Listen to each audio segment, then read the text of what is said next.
Caldas es un valle sagrado. Se llamaba Boiges, pero los cistercienses cuando llegan lo llaman Valdedios, Valle de Dios. Entre las edificaciones que vemos, el convento pequeño que es San Salvador de Valdedios, que realiza Alfonso III, cuando al final de su reinado se retira aquí porque ya ha dejado la capital en León y el reino repartido entre sus hijos. Y el gran monasterio de Santa María, que mandan construir Alfonso VIII y Alfonso IX, que ya han llegado a Andalucía, han ganado las Navas de Tolosa, hay 300 años. 300 años de reconquista. El tamaño de los monasterios explica perfectamente el tamaño de los reinos. El pequeño reino asturiano con capital en Oviedo y el gran reino castellano-leonés con capital en Toledo. El románico asturiano se desarrolla y se construye entre este espacio de tiempo, con las influencias primero del arte asturiano y termina en el Císter. Las influencias francesas vienen por el camino Santiago de la Costa, que colindante con el mar, a lo largo de la orilla del mar, viene desde Francia hasta Santiago de Compostela.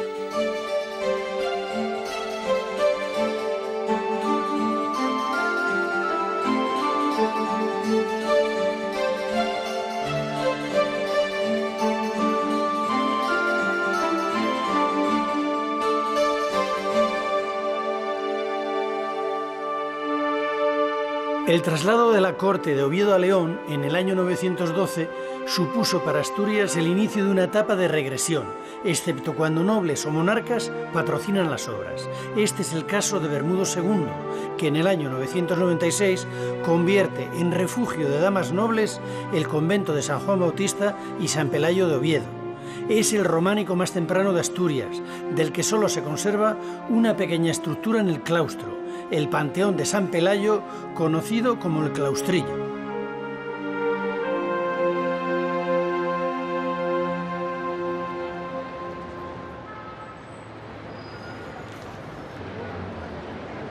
De la gran catedral románica ovetense, cercana al convento de San Pelayo, queda en el exterior la Torre Vieja como testimonio de la transición entre el prerrománico, la parte baja, y el románico, la parte superior. En ella, pese al desgaste de la piedra, apreciamos la influencia del estilo pleno de San Isidoro de León en sus capiteles.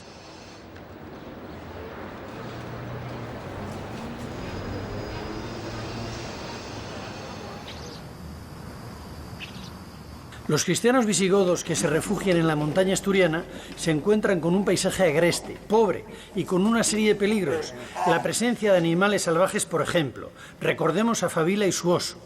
Para las gentes que vivían aquí, el animal, además de fuente de alimentación o vestimenta, está dentro de su círculo espiritual, cumpliendo una función mágica, de oráculo y de sacrificio. Un ecosistema mental que el cristianismo comparte para transformarlo poco a poco en un nuevo pensamiento evolucionado, dirigido por la Iglesia que está unificando el mundo espiritual europeo. El mito que convivía con la religión en estos primeros tiempos se refleja en sus obras, como miles de años antes ya se había hecho en las cuevas, incorporándolo a la piedra de los templos del primer románico.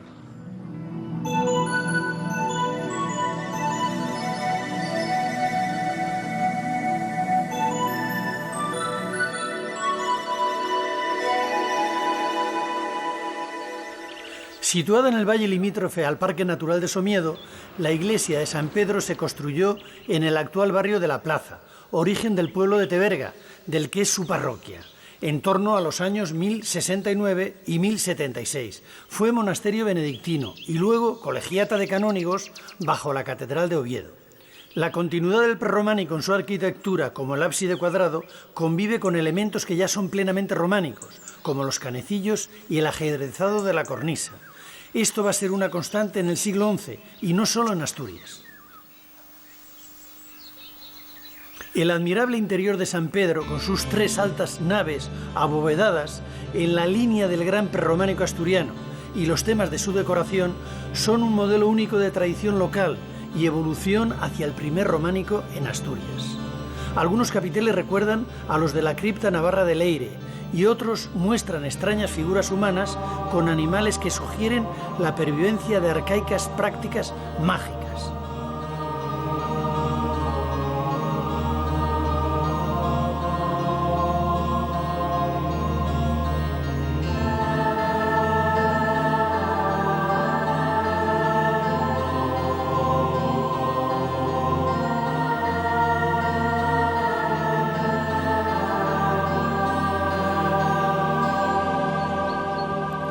Muy cerca de San Pedro, a menos de 4 kilómetros, se encuentra Villanueva de Teverga, con su iglesia de Santa María, también cercana en cuanto a la fecha de construcción, siglo XI.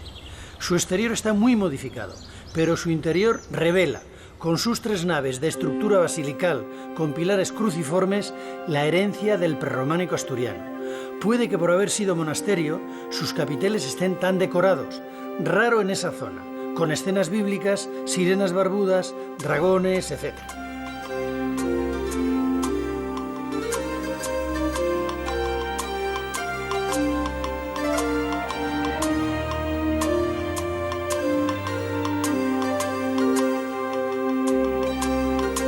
También tiene animales de los bosques del entorno en su interesante pila bautismal en una escena de caza de gran realismo.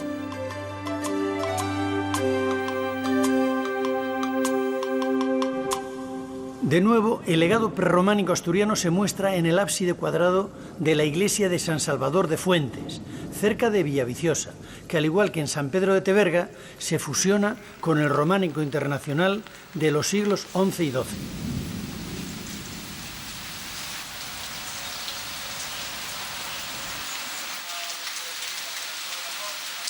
La capilla cuadrada con arquerías ciegas convive con una escultura sencilla y expresiva, que desarrolla temas bíblicos ya propios del mensaje románico, como este de Daniel entre los leones.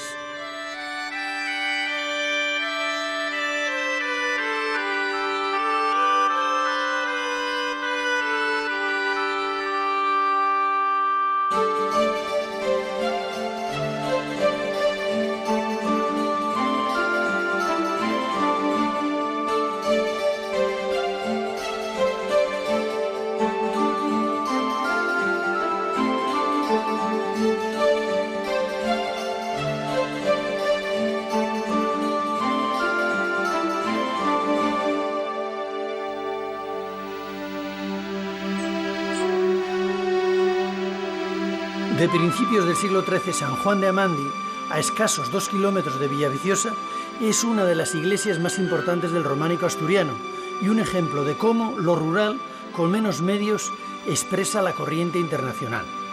La calidad técnica en su arquitectura y en su escultura es excelente, como puede verse en el gran repertorio de temas bíblicos, geométricos, vegetales y de vida cotidiana. Será un modelo para construcciones posteriores.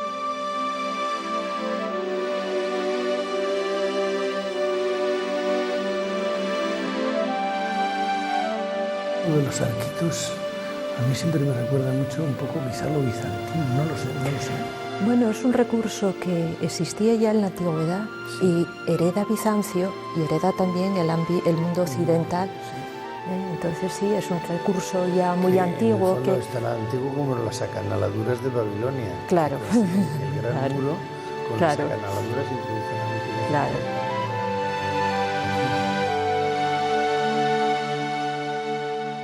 Doctora, esta iglesia de Amandi es una de las más hermosas y que tienen un repertorio escultórico importante. ¿Qué ocurre en Asturias que una región que da el prerrománico asturiano tan cercana a la corte leonesa no dispongamos casi de ejemplos del gran románico como en otras provincias? Bueno, en efecto no tenemos muestras de grandes efectos porque lo que se conservó representa fundamentalmente el románico rural.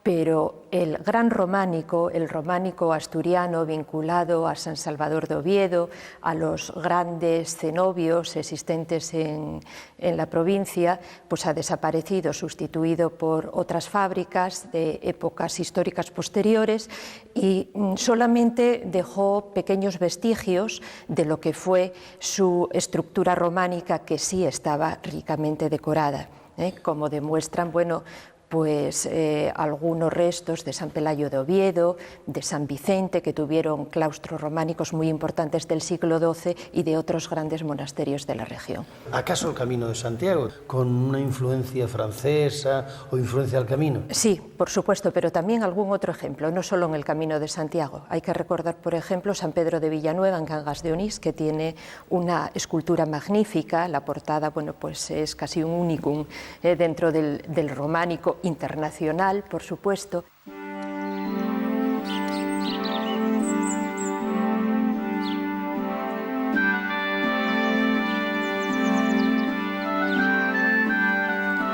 En un recodo del río Sella, a unos 3 kilómetros de la histórica Cangas de Onís, se encuentra el monasterio benedictino de San Pedro de Villanueva, hoy en su última reconversión, parador nacional. Comenzado en el siglo XII y terminado en el XIII, fue a su vez construido sobre un templo anterior de Alfonso I en el siglo VIII y tiene el mejor programa iconográfico, junto a San Juan de Amandi, del románico asturiano, especialmente los magníficos capiteles de la portada, con una escena de despedida de caballero de una altísima calidad técnica.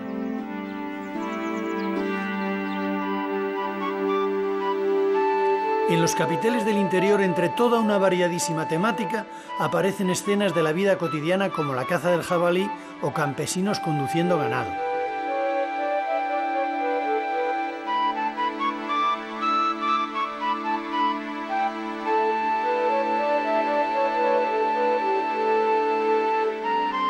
Del claustro solo queda esta arquería que comunica con las dependencias del parador.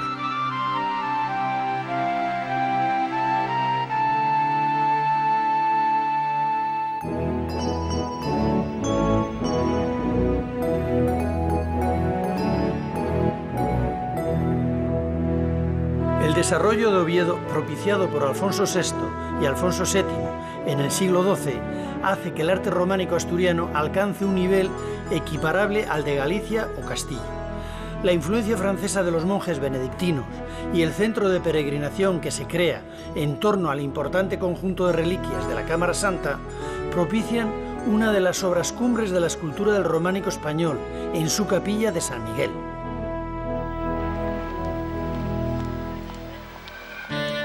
Su taller se vincula al de San Vicente de Ávila y al del maestro Mateo del Pórtico de la Gloria de Santiago de Compostela.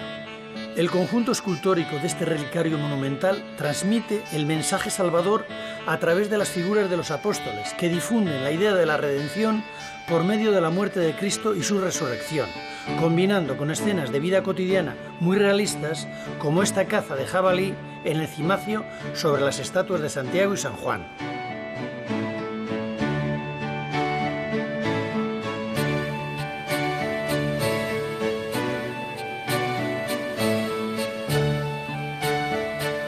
La solución de la estatua columna en la Cámara Santa es pionera en el románico hispano y demuestra el buen conocimiento del autor del románico contemporáneo francés, como el Pórtico Real de Chartres o la Catedral de Charlieu, entre otras.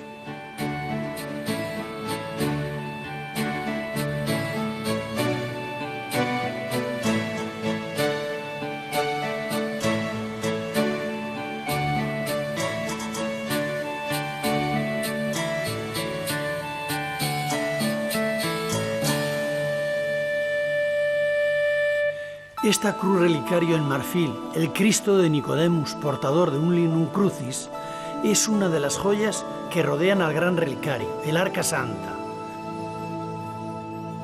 Contenía, entre otras reliquias, otro fragmento de la cruz de Cristo, restos de su túnica con parte del sudario y su sangre, trozos del pan de la Última Cena y otras de la Virgen y de los santos. Alfonso VI mandó recubrirla con este repujado en plata que, de nuevo, habla de la salvación del hombre. Una vez veneradas estas reliquias, los peregrinos salen de Oviedo camino de Santiago y al paso por Cornellana, junto al río Nercea, se encontraban con una fundación de acogida creada por la infanta Cristina en el año 1024. Un siglo después, los monjes de Cluny reedifican totalmente el gran monasterio de San Salvador y lo dedican a San Juan Bautista. En la puerta románica de la Huerta, el mundo mítico popular reinterpreta esta figura y la convierte en un oso que milagrosamente protegió a una niña perdida en el bosque. Excepto en estas portadas de lo que fue el claustro románico, la austeridad decorativa sorprende para ser una obra cluniacense, la mayor de las conservadas en Asturias del siglo XII, con el característico triple ábside semicircular de la orden benedictina.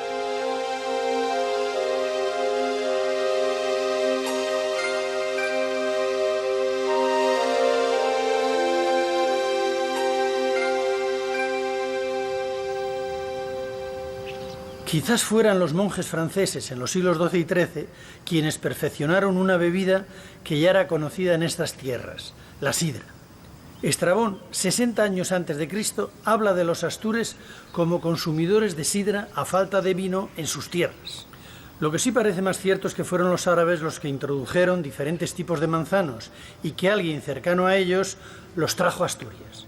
Este sería el origen, sin pretensiones científicas ni de memoria histórica, de esta bebida de la que se dice que con su consumo los efectos cognitivos mejoran. Imaginación, asociación de ideas, locuacidad. En definitiva, la definición del carácter del asturiano si creyésemos en esa abstracción llamada identidad.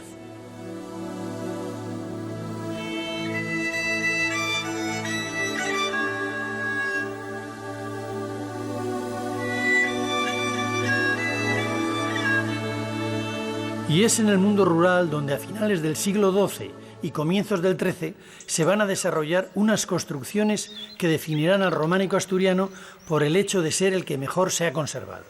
Pequeños templos de apariencia sencilla, como este de San Juan de Aramil, que se adecúan al paisaje como ocurría con el prerrománico. Situados generalmente en los caminos de peregrinación hacia Oviedo y Santiago, reflejan en sus detalles las influencias exteriores que traen consigo nuevas formas decorativas, como estas cabezas de pico de tradición normanda.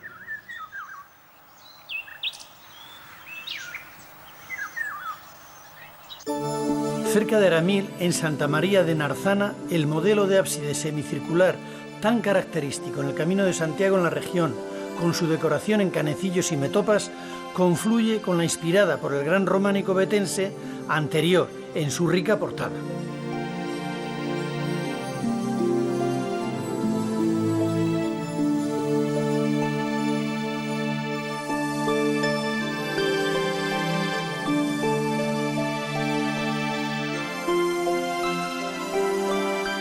En el interior de nave única sigue lógicamente el esquema de casi todas estas iglesias, mostrando una sencilla y expresiva escultura.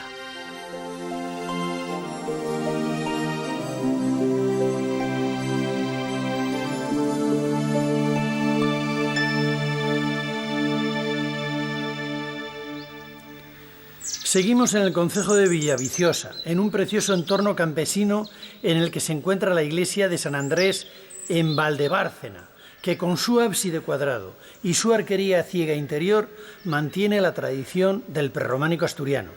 Consagrada por el obispo Rodrigo en 1189, la profusión de relieves y su tipología hacen de ella un puente entre las primeras muestras románicas y las más evolucionadas.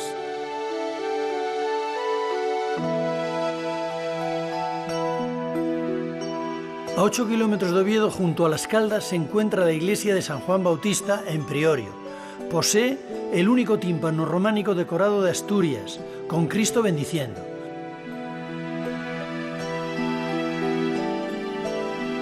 La escultura de la iglesia en sus canecillos posiblemente mantenga una relación iconográfica con el núcleo ovetense.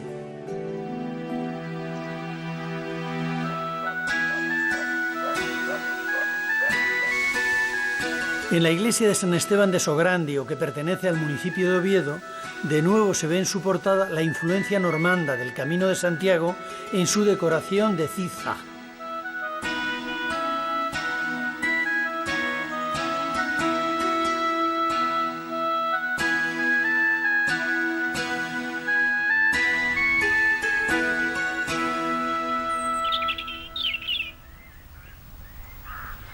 En el occidente asturiano, en el concejo de Quirós, la iglesia de San Pedro de Rojo es la muestra más importante en la zona del románico internacional del siglo XIII.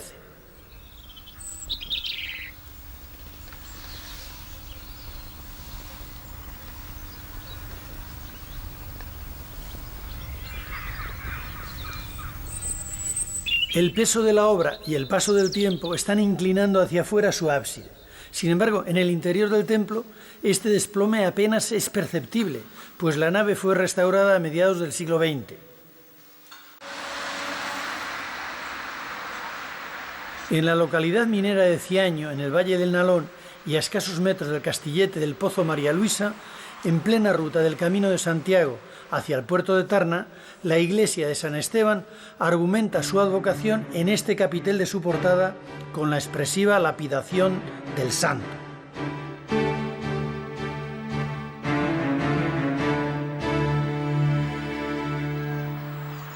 El románico rural asturiano se muestra esta vez en el valle del río Aller, en un lugar ya dedicado al culto de Júpiter en la antigüedad, y sobre otra iglesia anterior prerrománica, la iglesia de San Vicente de Serrapio.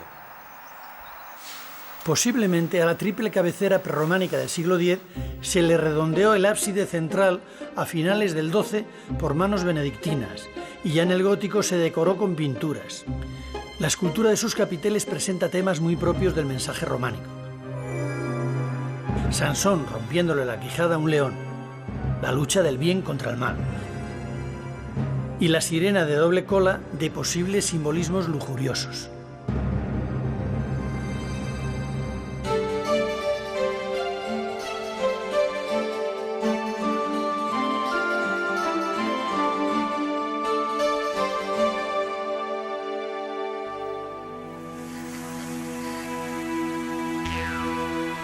Volvemos al Valle Sagrado de Boiges, renombrado Valle de Dios, Valdedios, por la Orden del Císter en el siglo XIII, cuando el maestro Gualterio construye en 1218, según podemos leer aún en el tímpano de la portada norte, su gran monasterio dedicado a la Virgen María, fundado ex novo por Alfonso IX, el mayor edificio de Asturias hasta la construcción de la Catedral de Oviedo.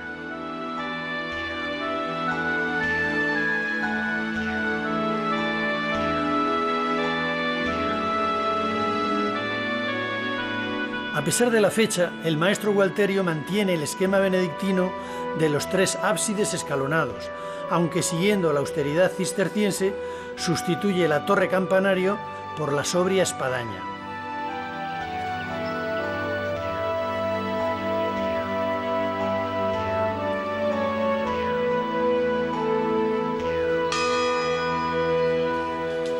La decoración vegetal de la portada en arcos y capiteles continúa el espíritu cisterciense. El Cister tiene una característica fundamental con San Bernardo, que es ese intento de evangelizar toda Europa con un grupo de jóvenes que conquistan todas las estepas y repueblan, llenan de monasterios Europa. ¿Qué siente un padre cisterciense cuando vuelve al lugar donde su comunidad ha estado 600, 700 años haciendo oración, haciendo los oficios divinos, cultivando un territorio, y cuando vuelve a darle la misma vida que San Bernardo pensó para su orden? ¿Qué se siente interiormente? Yo he sentido siempre seguir la historia, hacer actual hoy la historia de siglos, o sea, continuar la obra de nuestros antepasados. Las bóvedas de crucería sostenidas por arcos apuntados sobre grandes pilares, el esquematismo abstracto de su escasa decoración prácticamente solo en los capiteles, y la magnitud arquitectónica de las tres naves son el legado del Cister en Santa María de Valdedios, una herencia de una sobriedad grandiosa.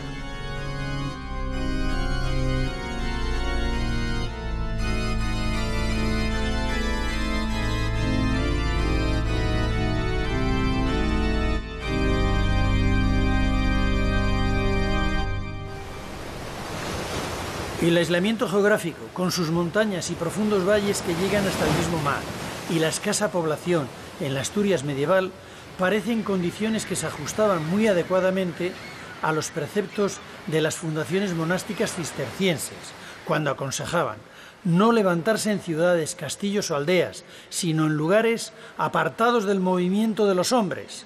Sin embargo, la orden apenas fundó 4 monasterios en la región, aunque sí influyó en alguna reconstrucción del último románico levantado en Asturias.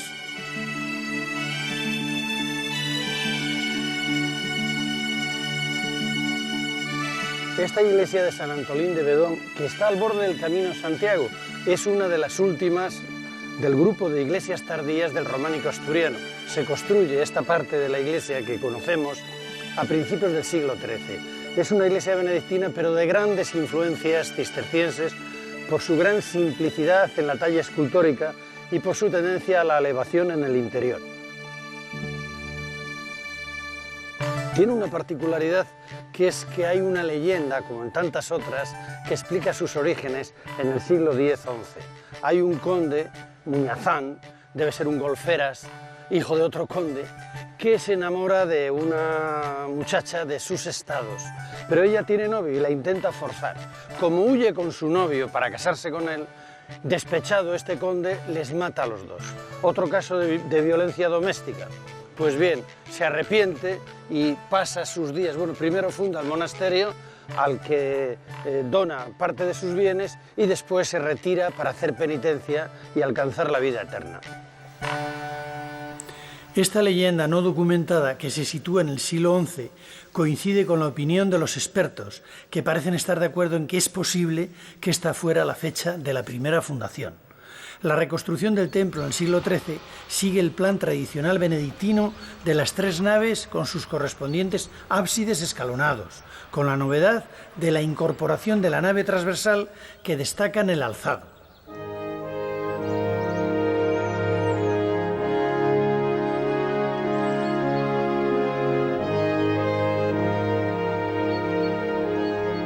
La iglesia del desaparecido monasterio de San Antolín de Bedón es un magnífico ejemplo del románico asturiano, y hay una benemérita asociación de amigos de este monasterio que está luchando para darle el mejor uso posible y proteger su entorno.